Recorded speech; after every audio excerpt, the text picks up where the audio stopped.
Hey friends, thanks for joining me, Jim Baroud, to hear a few insights from leaders who represent our innovation ecosystem. Today's chat is with Edrizio De La Cruz, the co-founder and former CEO of Arcus and the author of From Underdog to Undefeated, the Edrizio De La Cruz founder story. I'm currently an author. I wrote a book called The Underdog Founder, which chronicles my journey from the time I grew up in a barrio in Santo Domingo and used to sell guayabas to help make ends meet to the time I immigrated to Harlem, went to college, dropped out of college, became an aircraft mechanic, then went into Wall Street, then went to business school, then started a tech business, which I grew and ultimately sold it to Mastercard. Awesome. Okay, so let's get into that. I mean, that just a story of you coming from the barrio in DR.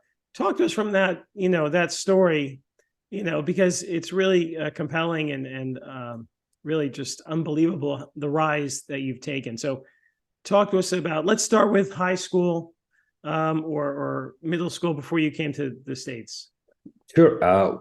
Well, I grew up with my mom and my tia in Santo Domingo, and my brother. My dad was living in New York. He would send money back home. He worked two jobs, so I really didn't get to meet or see him until I was a little bit older. Yeah, but by at that time when I was 11 years old, I just felt like my family needed some help. We were in a circumstance where my aunt was working two jobs, my mom were working two jobs, and we didn't always have running water or electricity at night. So I would just basically start with what I have, and what I had in front of me was guayabas. We had two guayaba trees in the back of our house. I sold them outside of our house, and I took the proceeds just to buy candles at night so I could read at night. But then when I was 11, I got the opportunity to get my visa, and it was like a dream come true, man. It's like we flew over to New York, and you get to see the big city lights. I've never seen, big buildings before. I had never seen a bridge before, right? So when I got to cross the Queensboro Bridge from Queens to Manhattan at night, my eyes lit up and I was full of hope.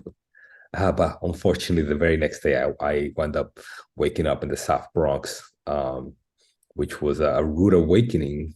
And there I was exposed to all, the malices of growing up in inner city, New York in the 90s, if you can recall. This is pre-Giuliani, early New York City, back when, you ride the subway and it was full of graffiti and syringes.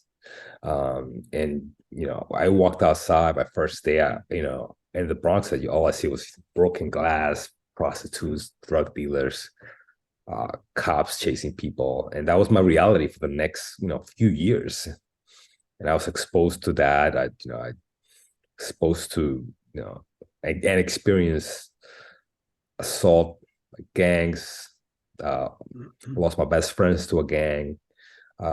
Witnessed and saw a lot of the gang culture more than I care for. And that was my reality by the time I was 17. Right. And so how did you get out of that? I mean, that's a that's a tough environment. Yeah, it was interesting to be engulfed in that entire ecosystem, because that's when all you become what you see and you become what you're surrounded by. And I was thankfully an introvert. So I try to spend, I spent a lot of time by myself. I didn't hang out with too many people. I was definitely not the coolest kid in the group of my school. So I just spent a lot of time at home. I read a lot of books, and I became engulfed in kind of not only in fantasy worlds, but just like learning about the world outside of my immediate bubble. So I started reading about, entrepreneurship. One of the books I read early on was the Virgin Way by Richard Branson, and that was kind of my entry point into thinking about entrepreneurship. And from someone, didn't necessarily come from money and had some difficulties growing up. It's the closest thing I could latch onto And from there on, I just kept reading more and more books about entrepreneurships. We start doing things like watching Bloomberg TV, and just became enamored with kind of this world outside of my world, because it was kind of a way to escape my reality, even so briefly. Mm. And then so you got the entrepreneurial sort of bug or interested in that, but then you went to, where did you go after high school? So after high school, I started college at College of Aeronautics in Queens, and then I also joined the U.S. Air Force Reserve Officer Training Corps, which is a program that you do alongside your college. The goal is to make you a U.S. Air Force officer after you finish college. And my goal, Jim, was to become a fighter pilot. I wanted to fly out of my situation. I wanted to just escape it. Like, I wanted to do anything and everything I could to get the hell out of my circumstances. So subconsciously, I thought the Air Force was the best way to do that in a structured fashion. Parallel to that, I actually took flying lessons at a Teterboro Airport. So I started getting my, I took it very seriously. My life was aviation. But, my parents needed my help, make ends meet. So at age 18, I decided to pause college, dropped out of college, and dropped out of the U.S. Air Force. I was actually slated to go to Texas for boot camp, 2000, year 2000, and I dropped out. And I was like, I'm gonna stop doing this for now because I need to help make ends meet. So I wound up taking one job, then two jobs as an aircraft mechanic at JFK Airport. I remember, I felt very proud, very excited to take on that job because it gave me a lot of responsibility. It was good money. It was $16 an hour, which was good money at the time. And I felt like, wow, I have all this responsibility. I have this cool job. I get to work with my hands. But I did that. I wound up doing that for 6 years. And when you're a blue collar worker, it's interesting because it gives you a degree of complacency and comfort, because nobody around you is really trying to get out of that circumstance. They come in, they check in, they go to work, but it wasn't comfortable at all. I used to work night shift. I used to work in the mornings, holidays, in the cold. It was quite brutal. But again, if you're not exposed to something else, you don't know what you don't know. So when I was about 22, again, I started reading more about Wall Street. I read books like The Bonfire of the Vanities, Monkey Business, Barbarians at the Gate, Liar's Poker, and I just became immersed in this world of Wall Street, which, mind you, was physically close to me. JFK to Wall Street is physically close, but figuratively or aspirationally, it seemed like a million miles away. So it was so close yet so far. And part of that made me want it even more. So I decided to go back to college. No college would take me. So I wound up going to community college, Queensboro Community College, I remember. And it was weird because once you get there, it's kind of this world. I mean, if you watch Community, the show on NBC, it's kind of like that, believe it or not. It's like a bunch of misfits. Like you walk in there and it's like you have like, it's people like trying to make ends meet, single mom, ex-cons, older people like myself. These are not the future CEOs of America at all. These are people just trying to make ends meet. And I got there and I was like, man, this is like, I need to get out. I knew I needed to get out of there. So I wound up applying for City College, Baruch College in the city. And that shifted my environment from Queensboro Community College, which is in some suburb in Queens, to City College, which is very physically close to Wall Street. And I immediately learned that physical proximity to what you want has a huge value. Like if you physically place yourself into something that you want, it automatically makes it more tangible. And this is why San Francisco is the epicenter of Silicon Valley. People go there and they get to meet more people, and it becomes kind of this compounding effect. And the same thing happens on Wall Street.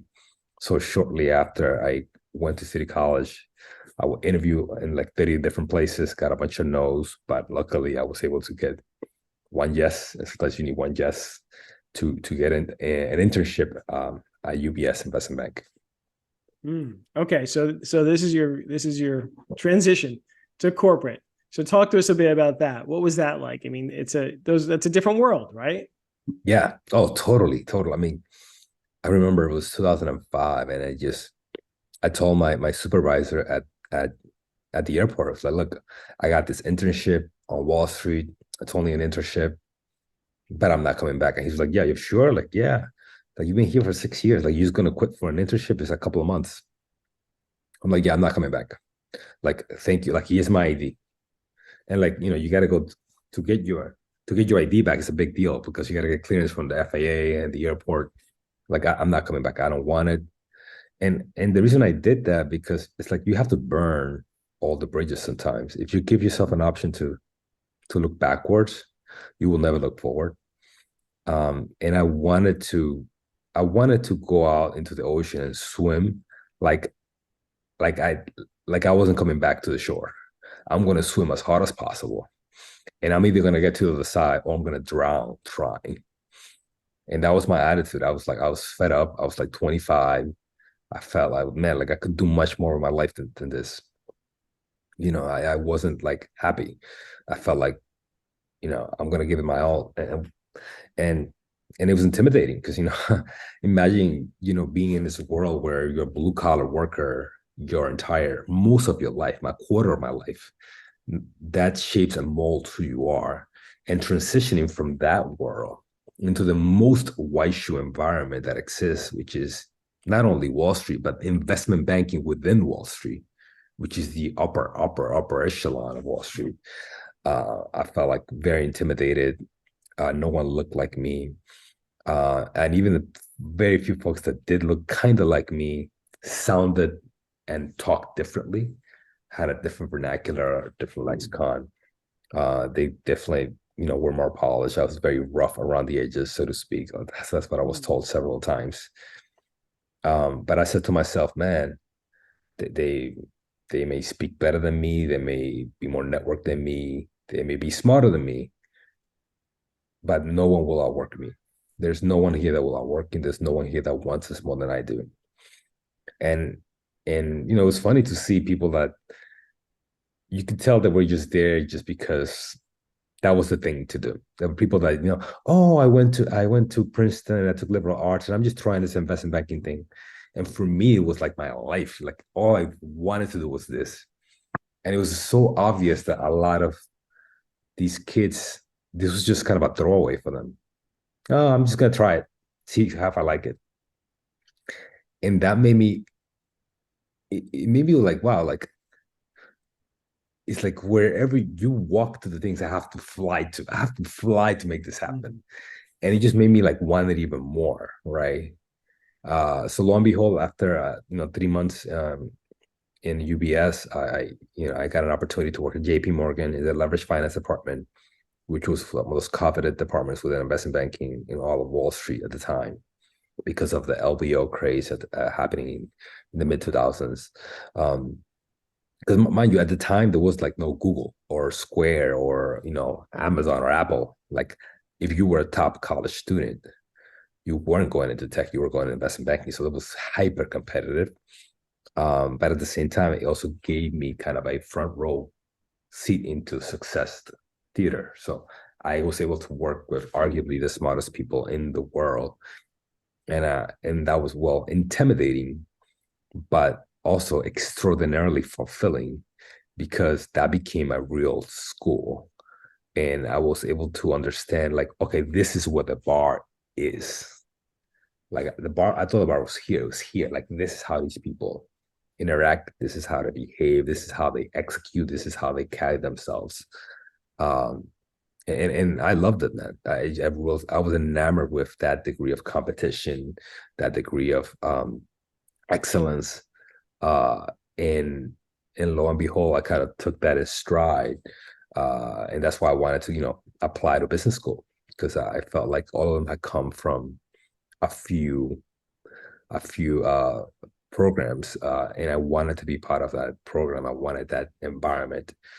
So I wound up applying to business school 2009, and it requires you to have a GMAT. I took the GMAT 4 times. My highest score was 570. The average score to get in was 750. And I was like, you know what? I don't have the score, but I have the story. Therefore, I'm going to apply with the story, apply with what you have, because what you have is plenty. And I got in. I got in conditionally. I was the lowest score at the Wharton School that year with a 570, but I didn't care. All you needed is one yes. And again, that made me even more hungry, because I wanted to just show the world that, like, you're not defined by a number or a test or your circumstances. You're defined by the path you travel to get to that circumstance. Right. And so that's a great school. I'm sure there were some other, entrepreneurs in your class or business folks. What was sort of the one key learning, or one or two key learnings from your MBA experience at Wharton? Well, Wharton I was able to get access to even more, folks who come from like an excellent background, who have come from an environment of success. So it was a higher level of just learning by osmosis, learning success by osmosis, where I was able to kind of I was very intimidated, to be honest with you, even more than the JP Morgan, because unlike JP Morgan, like here at school you can fail out. So I was one of the biggest things I learned very quickly was that, if you don't hit your grades, you can get kicked out very quickly. And the first semester I was faced with, like, I wasn't doing well, and I quickly learned that I was diagnosed with ADHD. And I learned that was one of the components that had held me back for so many years. And, in the Hispanic community, impoverished communities, you don't think about these type of kind of being neurodivergent, or being disadvantaged in any particular way. You just go through it. So after that, I was able to get more time with my test, and that made a huge difference. Just an extra 15, 20 minutes per test made a huge difference. Made me feel more comfortable, made me feel more confident. So if anything, the number one thing I've learned while at Wharton is the fact that I had the intellectual capacity. I just never had the tools to really, harvest and cultivate these capacities in the right way. Because I never had anyone, first of all, I never had anyone tell me to go to college. I never had any coaching. I never had any role models telling me, oh, you should go to, an Ivy League school. But like everyone else in that group did, right? They have been, groomed since birth for this path, right? I never had any access to that. I started thinking about this when I was 27. These folks were thinking about it where they were like 7 years old. So they had a 20-year head start than I had. So it kind of helped me reframe things a little bit more, but I didn't want to let that be an excuse or make me feel like a victim. I wanted to take all of that energy and channel it to get me from where I was to where I want to be. So you graduate from Wharton. What do you do next? So after graduating, I just felt like really empowered, Jim. I felt like I could do a lot. And just 5 years before that, I had been working as an airplane mechanic, and that was my life. And I went from that ecosystem to now graduating from what was the #1 business school in the world. I just felt really empowered. So I always had an inkling to become an entrepreneur. I felt like this was the time. It was now or never. And so I decided to think about like what problems have I experienced that I want to fix. For me, it was remittances. I grew up receiving money from my dad, then grew up sending money to my abuela and my tia when I was older. And remittances hadn't really evolved at all. And from the time I had immigrated to the time I had finished business school. So I came up with this concept of improving remittances. Started a company called Regali. And with that company, met a couple of co-founders, felt really good about it. That then was able to luckily apply to a bunch of accelerators. All of them said no. And then we had about like 2-3 weeks of runway left in our bank account. Wound up applying to an incubator called Ycombinator in Silicon Valley, which at the time already was kind of the #1 accelerator in the world. So we didn't think we had a shot in hell of getting in. But we flew there, really prepared.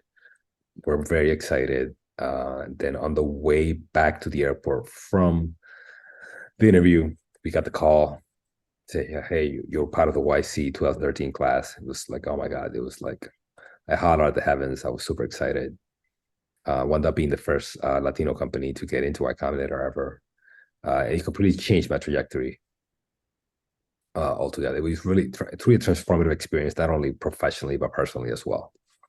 That's great. And but for those folks that aren't familiar with remittances or the company, did it make it easier, cheaper to send remittances back? What was the sort of differentiating factor? Yeah, instead of sending cash, we noticed that most of the cash was going towards paying your family's bills or paying their groceries. So we came up with the concept of productized remittances. So you would basically send like you could pay your family's utility bills from New York, for example. So if your family is in Mexico, you could pay their electricity bill, or you can send them a electronic gift card for them to use it at any supermarket. Great. That was a factor, yeah. Got it. And so tell us about, I know you talked about how, it was a roller coaster ride. Yeah. I don't know if we can get into the whole roller coaster here, Yeah. but tell us about, how you eventually, sold the company, and what that was like. Well, you want to skip all the good parts, but yeah. No, we eventually sold the company in 2021 to Mastercard. The journey leading up to that was the best way I can describe it is it's a horror movie with a Disney ending. And even the ending itself was part horrific. The process we started in summer 2020 was supposed to take a couple of months. It's supposed to take 3 months actually, and wound up taking ultimately a total of like 18 months. We went through a process where, it took so long that my wife and I wound up getting pregnant and having a baby and moving to the DR. All of that happened between the time we started the process and the time we exited. I learned a ton about the M&A process. Also learned how little information there is about selling a startup. And I learned quickly like how much you cannot rely on your lawyers. You really just have to learn a lot of this on your own. There's a lot of nuances and intricacies to the process, a lot of mechanics to the process that I just was unprepared. And mind you, I was the next investment banker. So imagine if you did not come from that world. So while it was painful, it did teach me a lot about the M&A process. And this was then the psychological aspect as well of kind of maintaining your psyche and well-being while you're navigating the sea of uncertainty. And mind you, we were a 100+ person team. We had 200 customers, millions of dollars in revenue. We're a sizable company, so you had to kind of manage the entire organization while we were in the pandemic. So it was definitely a lot of layers of complexities and challenges that, again, the way I see it is it just made me a better founder. Right. And so now you've gone through that whole journey and the successful exit. That must be so gratifying, right? After everything you'd been through, and Yes. then you get the chance to work at Ycombinator, the accelerator that put you on this path that made you, gave you the opportunity to be so successful. What was it like coming back to Ycombinator, and how has that experience been over the past year or so? What was that like? It was wonderful. It felt like coming home again. I was able to, work with old friends like Michael Siebel and Gary Tan, who backed me the first time and just became more than investors, mentors, just became friends. Um, by just going back to the ecosystem and ironically still feeling a degree of intimidation and a degree of imposter syndrome. Um, First from like all the other partners who all also have had successful exits. But here's the thing that I learned midway through my time at YC was that most of the partners who like me, had successful exits felt the same degree of kind of like anxiety and terror throughout their journey as I did. Most of them, talked about openly, having mental health struggles and going through, bouts of depression. And it made me feel like, wow, I'm not alone. Like this is actually the path. This is the journey. This is how hard this is. This is why less than 1% of companies actually make it to this level. And I felt an immense sense of gratitude to be part of that echelon. I felt really lucky. And I just took that as stride and I used that as an opportunity. Like I'm just here to learn. So it's just I was there for about a year, left this summer. And I think about my time at YC as like my master's degree in entrepreneurship. Right. Oh my God, that sounds amazing. And so to talk to us about now that you were there for the past year, what's the state of the funding and accelerator markets? Obviously it's a difficult time, but give us some color to that. Yeah, well, as you well know, economy is in the about of our midst of a recession right now. Interest rates are high, so it's hard for a lot of investment vehicles to justify investing in risky assets when investing in a risk-free asset can yield 5-6%. So that has caused a lot of downward pressure that's trickled down to startups. So as a result of that, early stage fundraising has decreased more than 50% year over year. So whoever is getting funded, it's also getting funded with a lot more scrutiny. A lot of funds are tightening up their belt. They're really reframing how they think about growth, how they think about scale. There's a lot of folks saying that it's no longer growth at all costs, is profit and growth. I mean, I don't know if that's true or not, but people definitely having a more sobering look at the wall of startups, which I think is necessary after kind of the wild times of 2020, 2021. But what I tell founders, it's cyclical. Like we go through these ebbs and flows every decade or so. The last one was the mortgage crisis from 2009 to 11, and before that was the dot-com from 2000 2002. We go through these ebbs and flows, understand that it's cyclical, and also understand that the best companies come out of recessions, right? If you look at WhatsApp, Instagram, Uber, all these companies came out of the last recession. And that's because there's more talent available, right? There's less competition, right? So the ones that make it out very lean and mean with better talent. So that means you can get access to really great people, a little bit less competitive. If you can figure out a way to sustain yourself until fundraising comes back, then you'll be in a very good spot.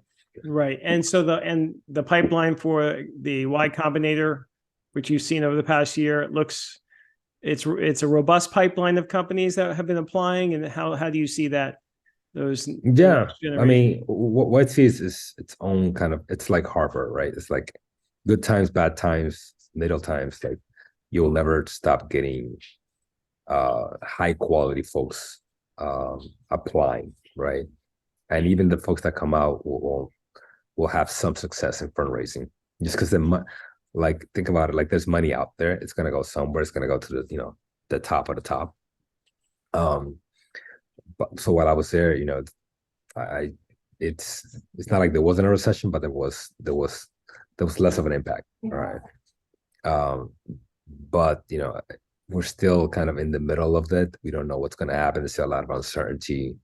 Markets took a huge tumble last week, um, and there's an election year coming up next year, so that even more uncertainty. So we might be in this for a couple more years. Who knows? So again, what I tell founders is, tying up your belt.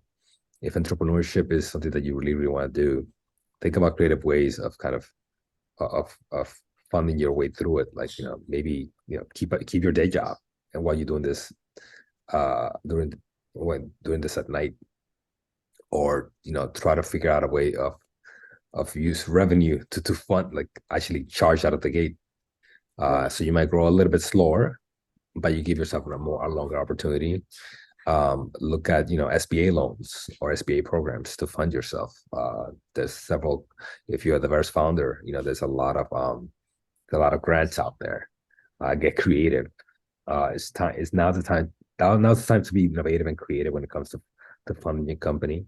If that is your dream, right? If that is your dream to be a founder and to change the world using technology, then this is just one more obstacle.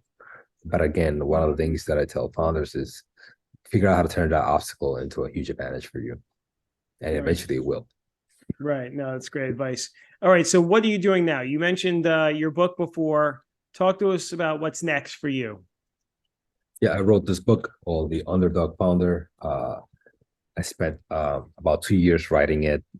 I started writing it at literally the eve that I sold the company. And I remember when I saw the announcement on the NASDAQ, and it was like Mastercard buys Arcus, shares rise 3%. I was like, wow, holy shit, this is unbelievable.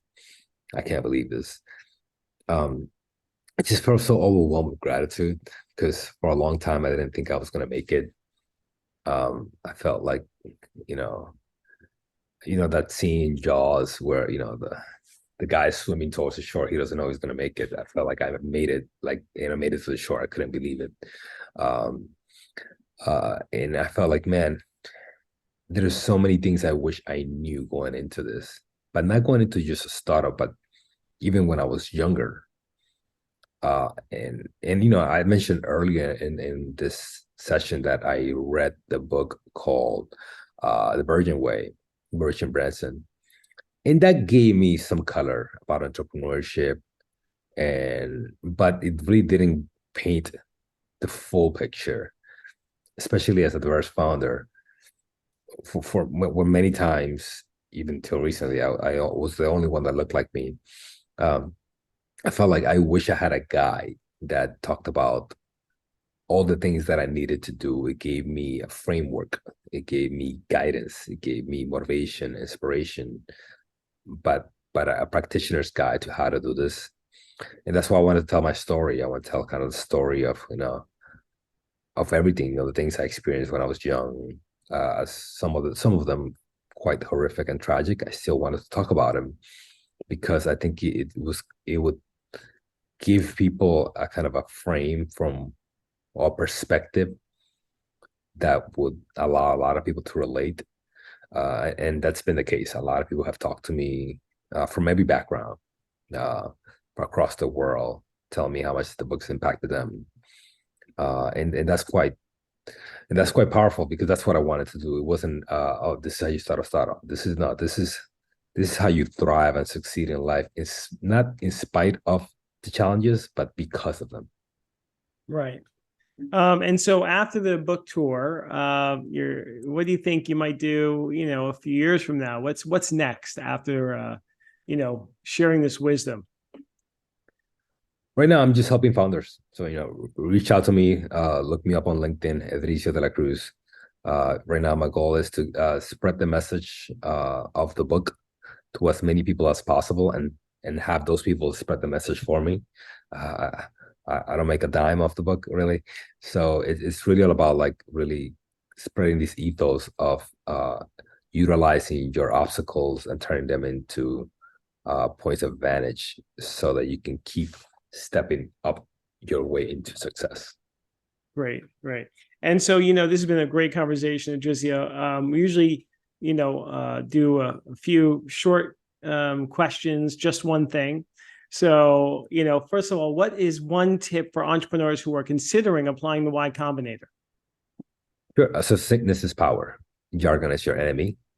So the more clear, concise, and precise you are in every point of communication you have in your application, from the video to your one-line description, to the way you describe yourself, to your LinkedIn profile, to your GitHub profile, the more clean, concise, and precise all of that is, the better your chances of success. I cannot tell you how many talented people get lost in the weeds because they put too much jargon in the description of their company, of their LinkedIn profile, of their product, and it makes it almost impossible for people to read. Remember, no investors don't invest in what they can't understand. Got it.